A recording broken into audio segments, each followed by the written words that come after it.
여러분 안녕하세요. 기독교와 세계 벌써 6번째 강의가 되네요. 오늘은 5장 인간을 위한 인생 매뉴얼 성경에 대한 것을 여러분과 함께 공부하는 시간을 갖도록 하겠습니다. 오늘의 학습 목표는 하나님이 인간에게 주신 성경의 의미, 능력, 신비를 이해하는 그런 시간을 갖도록 하겠습니다. 여러분 링컨 너무 잘 아시죠? 링컨에 관한 그런 동영상을 여러분이 찾아서 한번 한번 보셨으면 좋겠습니다. 제가 그 영상에 대한 것을 우리가 삶의 이야기 나누기에 링컨에 대한 이야기가 나왔는데요. 이런 부분이 나와 있는 그런 동영상이 있어요. 그래서 한번 동영상 한번 찾아서 보시면 좋겠습니다. 삶의 이야기 나누기. 미국의 제16대 대통령이었던 아브라함 링컨. 여러분 너무나 잘 아시죠?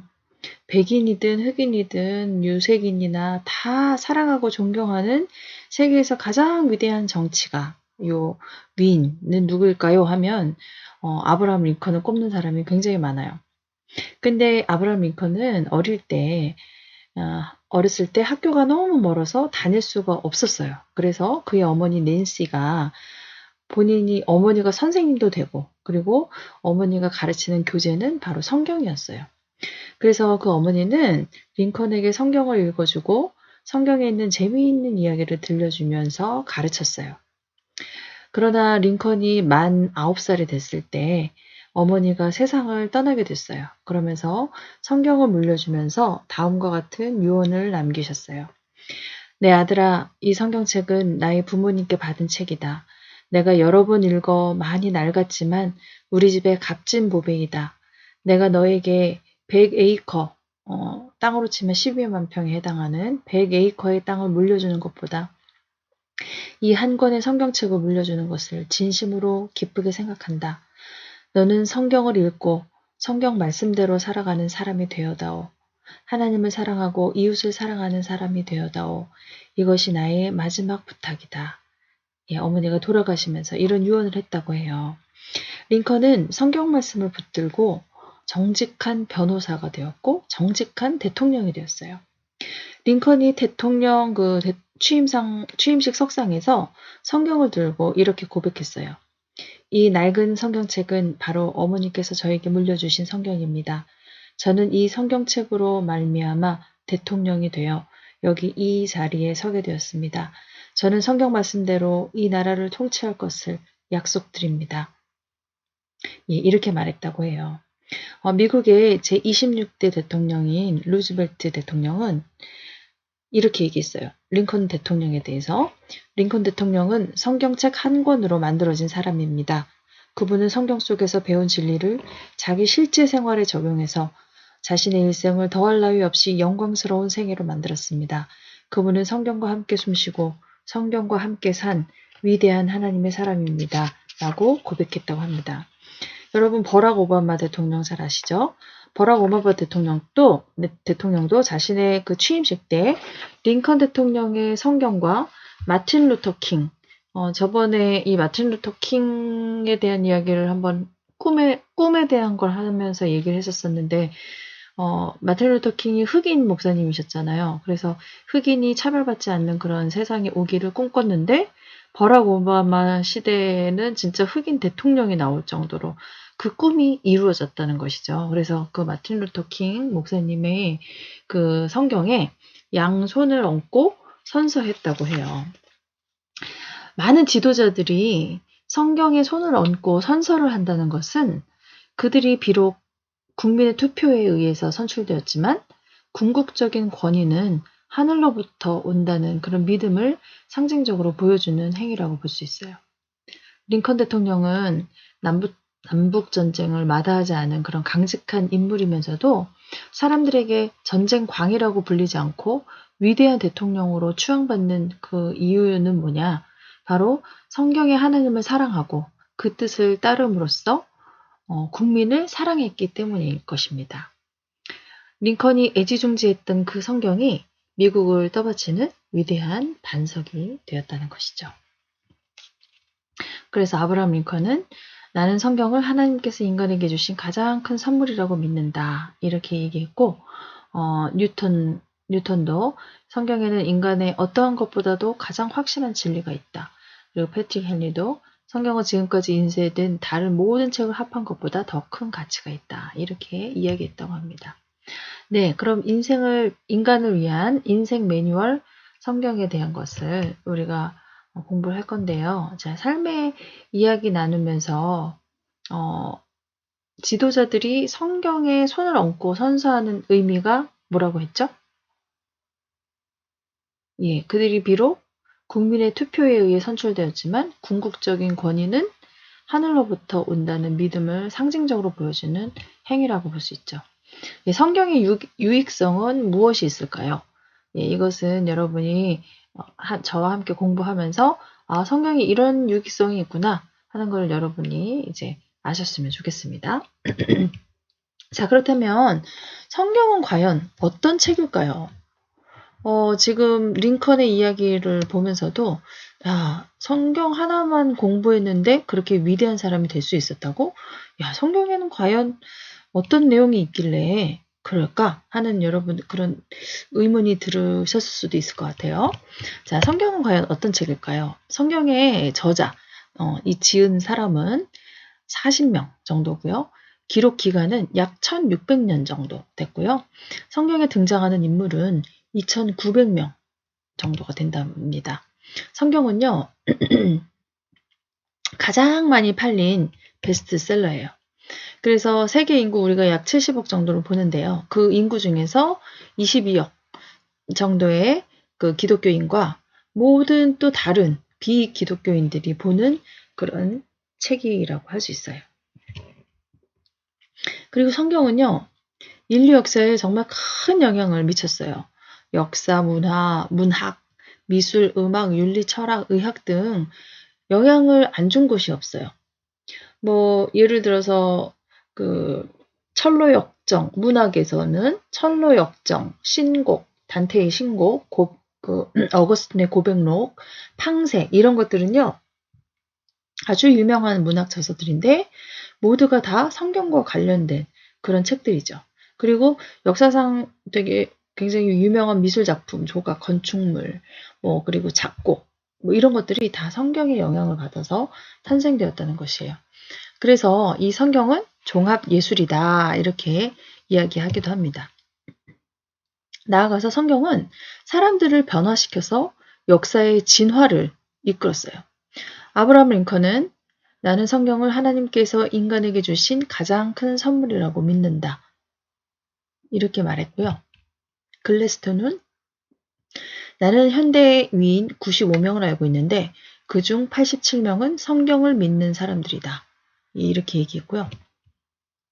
패트릭 헨리는 성경은 지금까지 인쇄된 다른 모든 책을 합한 것보다 더 큰 가치가 있다. 이렇게 얘기했고 아이작 뉴턴은 성경에는 인간의 어떠한 것보다도 가장 확실한 진리가 있다라고 얘기했어요. 자, 이렇게 많은 사람들이 이토록 예찬하는 그런 성경은 도대체 과연 어떤 책일까요? 자, 성경은 어떻게 구성이 되었는지 한번 볼까요? 성경은 영어로 바이블이라고 하고 독일어는 비벨 그리고 헬라어 비블리아에서 기원한 라틴어에서 이제 비롯되었는데요. 이거 보면 그 대문자로 표시하고 있잖아요.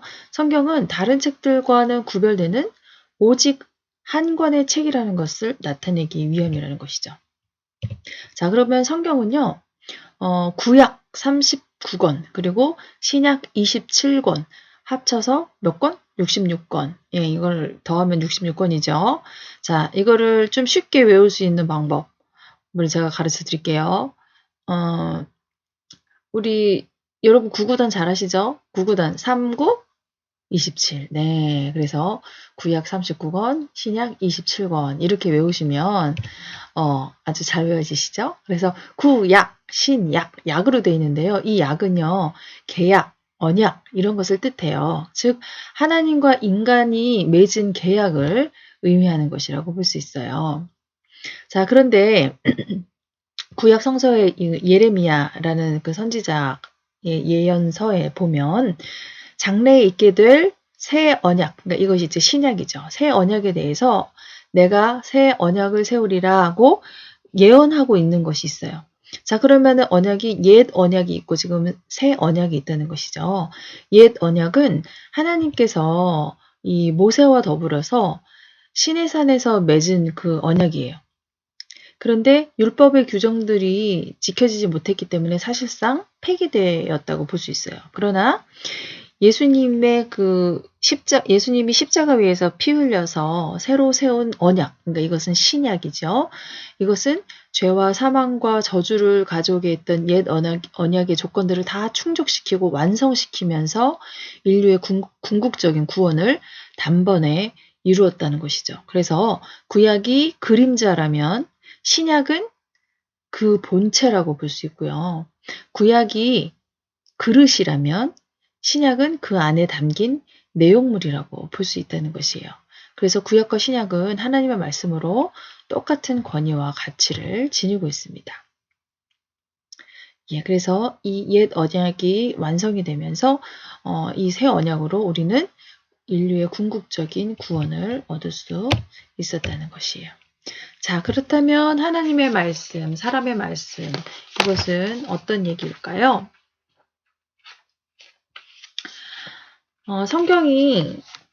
성경에 대해서 언급한 그런 부분 중에서요. 디모데후서 3장 16절 17절을 보면 이렇게 나와 있어요.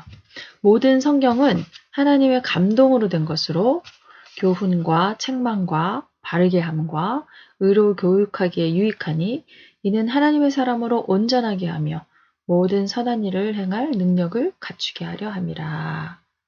그래서 이 모든 성경은 하나님의 감동으로 되었다는 것이에요. 그래서 교훈도 얻을 수 있고 또 우리가 잘못한 것에 대한 것을 하나님의 말씀이 하나의 그 검과 같이 예리한 검과 같이 우리의 잘못을 또 나타내 줄 수 있어요. 그래서 책망과 또 바르게 함과 의로 교육하기에 유익하다는 것이죠. 그래서 이 성경을 계속해서 읽게 되면 우리 그 시편 1편에도 보면 하나님의 말씀을 주여로 묵상하는 자가 복 있는 사람이다 이렇게 얘기했는데 왜 그러느냐? 이 하나님의 말씀을 계속 읽고 묵상하고 이러는 사람들은 그 성경에 나온 그 교훈을 통해서 정말 하나님이 원하시는 하나님의 사람으로 온전케 되고 또 모든 선한 일을 행할 능력을 갖추게 되기 때문이에요.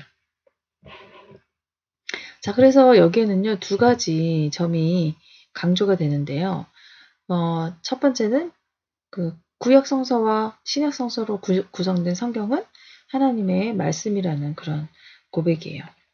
자, 기독교인들이 예수 그리스도에 대한 신앙을 고백할 때 뭐라고 얘기하냐면 예수는 참 하나님이며 참 사람이다. 예, 이렇게 얘기하고 있어요. 그래서 기독교인들은 예수님이 인간의 육신을 입고 이 땅에 오신 하나님이라고 믿는 것이죠. 그래서 예수님은 하나님이시기도 하시면서 사람이기도 한 거예요. 그래서 하나님이시기도 하면서 참 사람이라고 할 수 있어요. 자, 그래서 분명한 사실은요. 성경이 구체적인 역사 속에서 구체적인 동기와 목적을 가지고 구체적인 사람들에 의해서 기록되었다는 사실이에요. 즉 역사적인 문서라는 것이죠. 또 그런데 또 분명한 것은 모든 그리스도인들은 성경이 하나님의 영감으로 기록된 것이라는 것을 믿고 있어요. 하나님의 뜻을 계시한다 하고 이렇게 믿고 있어요. 그래서 성경은 하나님의 사람의 말씀이기도 하고 하나님의 말씀이기도 하다는 것이에요. 다시 한번 얘기하면 성경이 그 사람이 기록한 역사적인 문서라는 점에서는 성경은 이제 다른 고대 문서들과 되게 유사해요. 예를 들자면 잠언에 나와 있는 그런 지혜서라든지 이런 거는 그 당시 고대 근동에 있는 역사서들을 보면 그것과 비슷한 지혜서들도 있었고 그런 고대 그런 문서들이 다 있었어요. 그래서 성경에 나온 그런 그 시기, 그때 있는 모든 그 역사서들이 다 역사적으로 사실이었다는 그런 증거들이 있다는 거죠. 그래서 성경도 증거가 있는, 역사적인 증거가 있는 그런 책이에요. 자, 그런데 성경이 다른 건 무엇이냐면, 다른 고대 문서들과 다른 것은 무엇이냐면, 성령의 영감으로 기록된 그런 신앙적인 문서라는 거예요.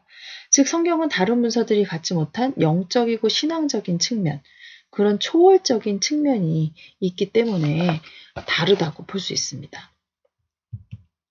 그래서 우리는 성경을 읽을 때 역사적인 차원에서만 끝나서는 안 되고요. 하나님의 말씀이기 때문에 성경이 초월적이고 영적이고 신앙적인 차원에서도 이 성경을 읽어야 한다는 것이에요. 자, 세 번째, 인류를 위한 매뉴얼. 자, 인류를 위한 매뉴얼은 무엇일까요? 우리 오랜 시간 인류는요, 인간에 대한 매뉴얼을 찾아왔어요. 우리 세상을 하드웨어와 소프트웨어로 분류를 한번 해본다면 보이는 모든 사물들은 하드웨어라고 볼 수 있고 인간은 소프트웨어라고 볼 수 있어요. 사람이 없으면 세상의 모든 것이 무가치해지기 때문이에요. 그래서 사람이 세상의 소망이고 이 세상의 어떤 것보다도 천하보다도 귀한 존재가 바로 사람이라고 볼 수 있어요. 자, 그렇다면 사람 자체를요, 하드웨어와 소프트웨어로 구분하면 어떻게 될까요? 우리의 몸, 육체는 하드웨어라고 할 수 있고 우리의 생각, 정신, 마음, 영혼은 소프트웨어라고 할 수 있겠죠. 자, 만약 인간에서 생각, 정신, 마음이 없다면 인간은 그냥 살덩어리에 불과하겠죠.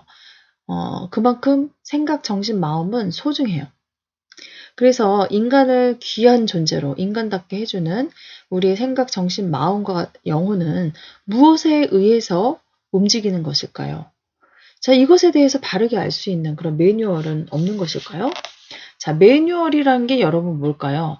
그 물건을 사용하기 위해서 어떻게 사용하면 좋은 기능이 있고 어떻게 사용해야 한다는 것을 나타내는 게 매뉴얼이죠. 자, 우리나라는 그 스마트폰이 정말 전 세계적으로 유명한 그런 나라죠. 핸드폰이 많이 있지만 그 중에서도 스마트폰, 손안에 들고 다니는 컴퓨터인 이 스마트폰은 이용자가 지금 현재 50% 이상 거의 전 국민이 다 쓴다고 봐도 될 정도죠. 자, 그런데 나이가 많은 사람은 그 핸드폰을, 스마트폰을 갖고 있어도 그냥 뭐 전화를 받는데, 전화를 걸고 받는 데만 거의 쓰지만 우리 젊은 세대들은 다르죠. 이 사람들은, 젊은 세대들은 스마트폰이 가진 유용한 기능과 그거를 활용할 수 있는 여러 가지 어플리케이션들을 숙지하고 그 스마트폰을 정말 스마트하게 즐기고 있죠. 자, 바로 이 기능들, 그리고 활용 방법을 알려주는 것들이 바로 매뉴얼이라고 할 수 있어요. 자, 그렇다면 여러분, 도대체 우리 인간을 위한 매뉴얼은 없을까요?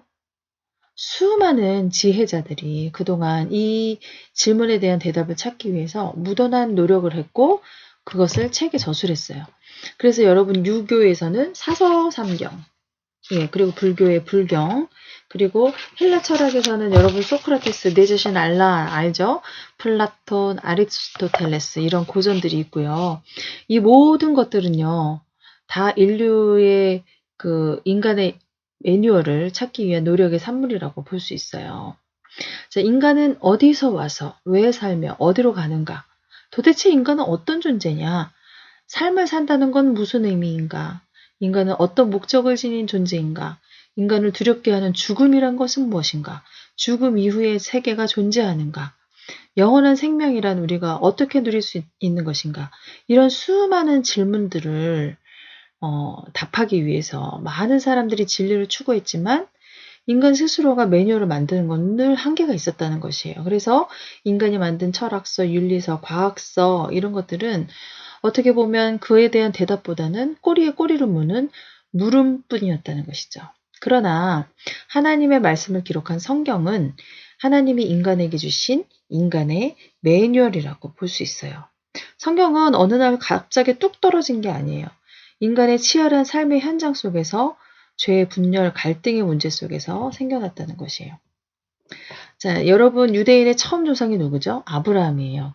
아브라함으로부터 시작해서 이집트에서 지낸 400여 년의 노예 생활에서 벗어나 약속의 땅인 가나안으로 향해 가기까지 그 투쟁과 해방의 역사 속에서 하나님은 모세를 통해 이 매뉴얼을 작성하게 하셨어요.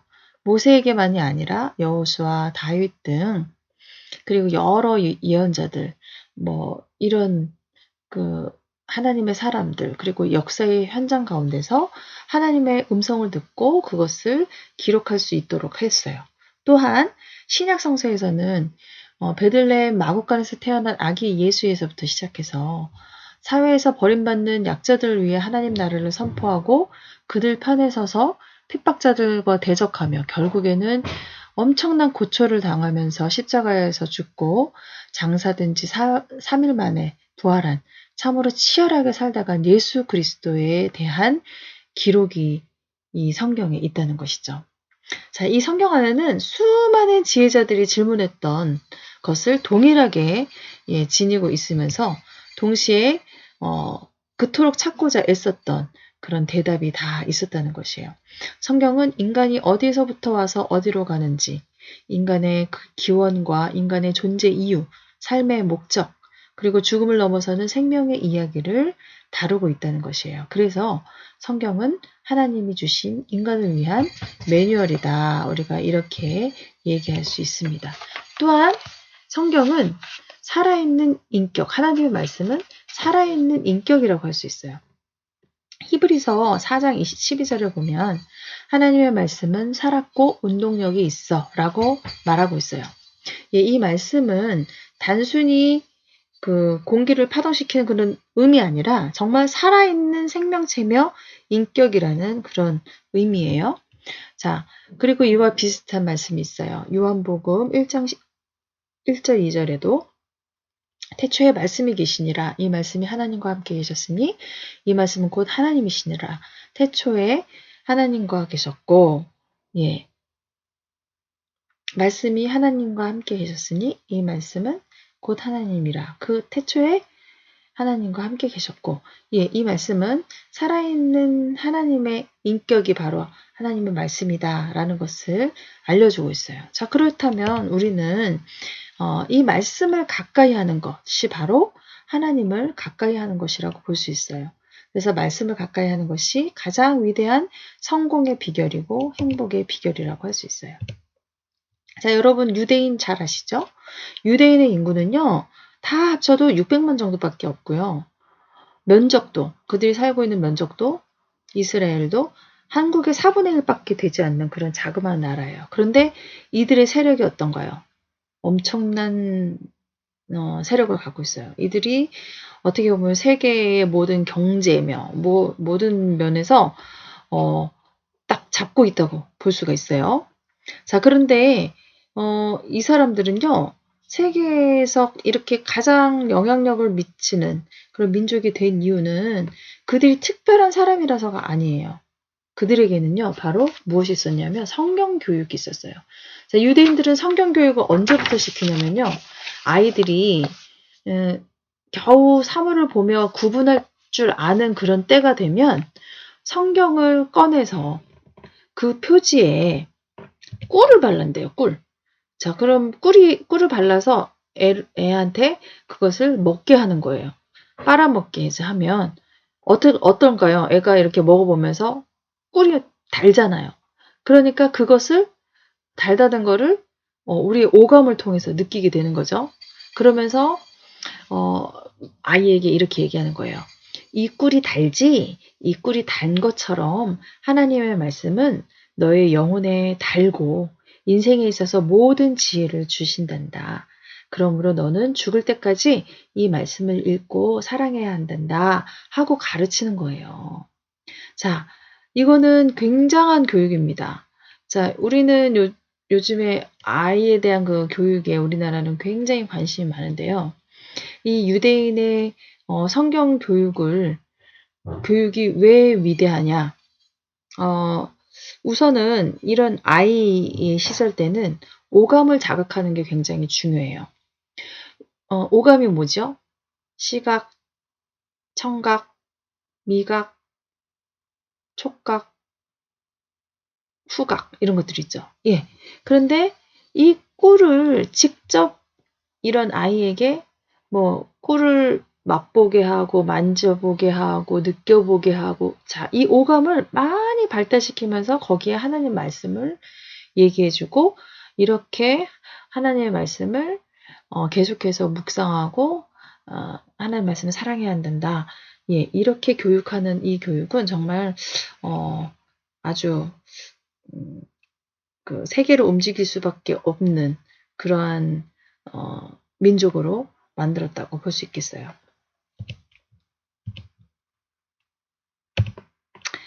자, 그렇다면 성경은 이때 시대에만, 과거에만 영향력이 있었을까요? 이 성경 말씀은 지금도 here and now, 지금도 살아서 운동력이 있는 그런 말씀이라고 할 수 있어요.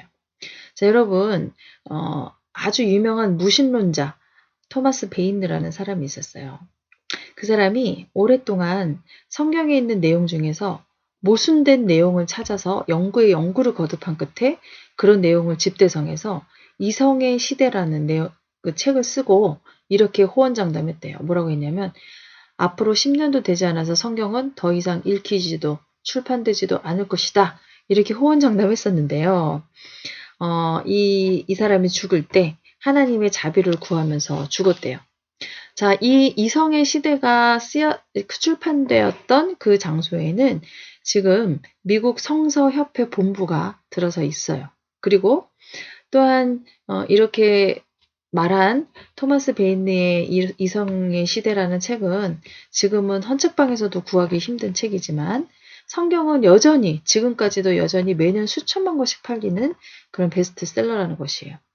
그리고 또 성경은 신적 권위를 가지고 영적인 권위를 가지고 있기 때문에 성경의 말씀을 대한 수많은 사람들이 변화되어지고 있다는 것이죠.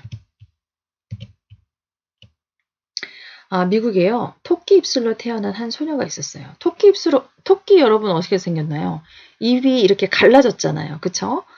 그렇게 선천적으로 태어난 그 소녀가 있었어요.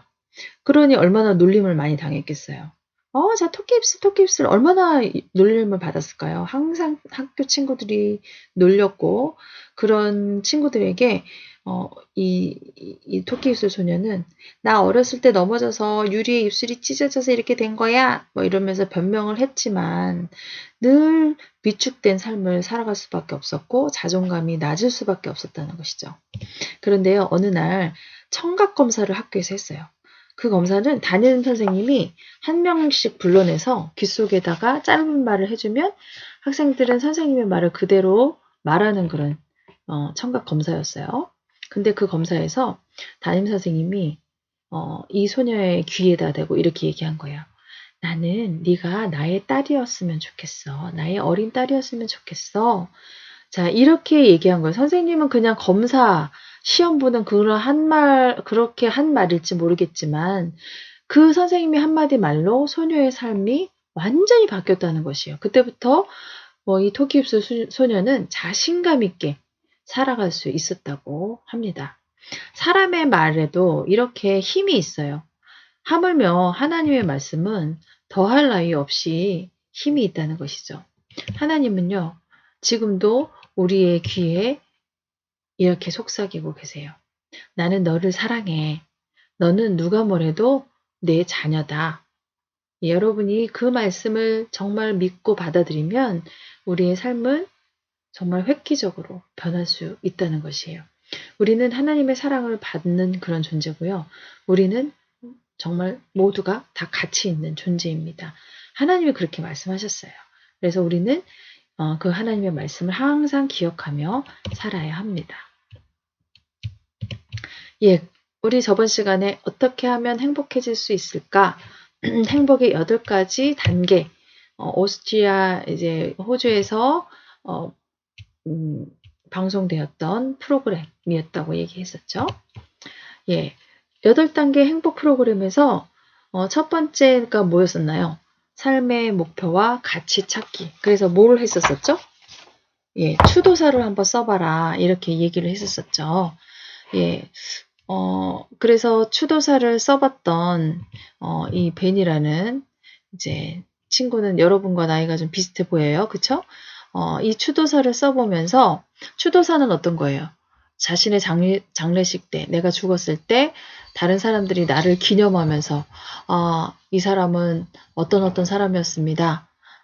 예를 들어 여기 벤으로 말하자면 벤은 이 세상을 살면서 뭐 많은 사람들을 도와줬고 뭐 이제 뭐 이런 식으로 뭐 그 사람이 했던 그런 인생을 살아가면서 했던 좋은 행적들 이런 것들을 기념하기도 하고 영향을 줬던 것들 이런 것에 대해서 막 기념하는 그런 것이 이제 바로 추도사죠. 그러니까 자신의 죽음에 대해서 자기가 죽었을 때 추도사를 한번 써본다는 거. 추도사를 누군가가 낭독할 때 나를 어떻게 기억해 줬으면 좋겠는지를 여러분이 생각하면서 써보는 거죠. 자, 벤이 그걸 한번 해봤을 때 이렇게 얘기를 했어요. 나는 그동안 미래, 목표, 가치 이런 것에 대해서 거의 생각하지 않았습니다. 그러나 추도사를 써본 다음에 이제는 계획을 세우고 과거를 뒤돌아보고 진정 원하는 것이 무엇인지 고민하게 됐습니다. 예, 이렇게 얘기했다는 것이죠. 자, 그래서 여러분이 추도사를 한번 안 써본 친구들은 한번 써보셨으면 좋겠어요. 그래서 추도사를 써보면서 여러분의 목표와 가치에 대해서 다시 한번 생각해보는 그런 시간을 가지시면 좋겠습니다. 예, 두 번째 단계는요, 무작위로 친절 베풀기예요. 자, 그냥 누군가에게 내가 진짜 마음을 그냥 딱 정해서 누군가를 정해서 친절을 베푸는 게 아니라 무작위로 한번 친절을 베풀어 보라는 거예요. 자, 이 프로그램에 참여했던 스티븐 참여자는 어떤 걸 했냐면 쇼핑몰에서 초콜릿을 막 모르는 사람들에게도 다 나눠주는 그 행동을 했던 거예요. 그런데 사람들이 그 초콜릿을 받고 너무너무 좋아하던 거예요. 너무 행복해 하더라는 거예요. 그래서 그 일을 한번 해보더니 이제 그 소감을 이렇게 얘기했어요. 쇼핑몰에서 초콜릿을 나눠주는 단순한 행동이 나는 물론 받는 사람들에게도 행복의 물결을 일으킨다는 사실에 놀랐다. 그리고 또 리즈 K라는 참가자는 이 무작위로 친절 베푸는 것이 익숙하진 않았지만 이웃과 친구들을 위해 남몰래 친절을 베푸는 것에 본인 자신이 커다란 즐거움을 느꼈다는 것이죠. 자, 여러분도 한번 한 주 동안 친절을 한번 베풀어 보세요. 그것이 꼭 집안에서뿐이 아니라 여러분 이제 또 나오기도 하시잖아요. 그러니까 나와서든 이제 모르는 사람에게라도 한번 친절 한번 베풀어 보시고 다음 주에 한번 어땠는지 여러분 둥지 모임에서 같이 한번 얘기를 나눠보시면 좋을 것 같습니다. 자, 그래서 참가자들은요, 이런 이타적인 행동이 신체 건강에도 유익하다는 사실과 몸의 면역력을 높여준다는 사실을 알게 되었다는 것이에요. 이 친절을 베풀기 전과 후에 검사를 한번 해봤는데요. 면역력 검사를 했더니 그 면역력이 좋은 행동, 그러니까 이타적인 행동, 친절 베풀기를 한 이후에는 면역력이 증가됐다는 것이에요. 자, 여러분, 우리 지금 코로나가 이제 좀 잦아들고 있긴 하지만, 면역력이 없는 사람들이 이 코로나에 걸릴 확률이 되게 높죠. 면역력이라는 것이 그만큼 높은데, 여러분이 면역력을 약을 먹지 않고, 좋은 음식을 먹지 않고도 높일 수 있는 방법은 바로 이렇게 이타적인 행동, 예, 남을 위해서 친절을 한번 베풀어보는 행동을 하면서 여러분의 면역력도 높일 수 있습니다. 그래서 한 주간 친절을 한번 베풀어 보시기를 바랍니다. 자, 그래서 여러분이 조별 둥지 모임을 통해서요, 서로 이런 것들을 나누어 주셨으면 좋겠습니다. 먼저 가장 감명 깊게 읽었던 책이 있으면 그 책이 무엇인지, 그리고 그 책이 나에게 미친 영향은 어떤 것이었는지, 그리고 여러분이 성경에 대한 편견, 선입견이 있다면 그것이 무엇인지, 그리고 여러분의 주변에 성경으로 인해서 변화된 사람이 있는지, 그런 사람이 어땠는데 어떻게 변화되었는지, 예, 이런 것에 대해서 여러분이 여러분의 둥지 모임에서 한번 같이 나눠줬으면 좋겠고요. 제가 이제 리더님들에게 피드백을 받아요. 여러분이 어떻게 나누었는지에 대한 것을 우리 리더님들이 이제 캡처해서 저에게 보내주기도 하고 합니다. 그래서 여러분이 열심히 지금 참여하고 있다는 그런 얘기를 들었어요. 그래서 굉장히 제가 마음이 흐뭇하고, 여러분이 사실은 지금 학교에 갈 수 없는 상황에서 또 친구들을 자주 만날 수 있는 상황이 아니잖아요. 그래서 우리 리더님들과 친구들과 이런 식으로 소통하면서 우리 대면 수업할 때는 아마 뭔가 친해진 느낌으로 보게 되지 않을까 이런 생각을 하게 됩니다. 네, 여러분 오늘도 수고 많으셨습니다. 감사합니다.